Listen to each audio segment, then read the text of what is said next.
পাহাড়ের কোল ঘেঁষে এক অপরূপ সূর্যোদয়। গ্রামের ঐতিহ্যবাহী কাঠের বাড়িগুলোর চিমটে পুরো পরিবার একসাথে হাসি মুখে সকালের খাবার খাচ্ছে।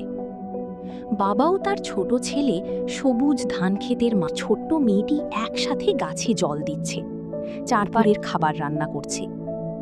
বাগানের ফুলের মাঝে একটি সাদা লোমশ কুকুরছানা খেলা করছে, আর তার মাথার ওপর একটি হলুদ প্রজাশীর মাটির ওপর দিয়ে ছেলে আর মেয়েটি প্রজাপতির পিছু পিছু দৌড়াচ্ছে। সোনালি ধানের খেতে মাও তার মেয়ে পরম যত্নে ফসল কাটার কাজ করছে। রঙিন ফুলের মাঝে একটি ছোট্ট কাঠবিড়ালি উৎসুক চোখে তার সন্ধ্যার আলো তখন মা তার দুই সন্তান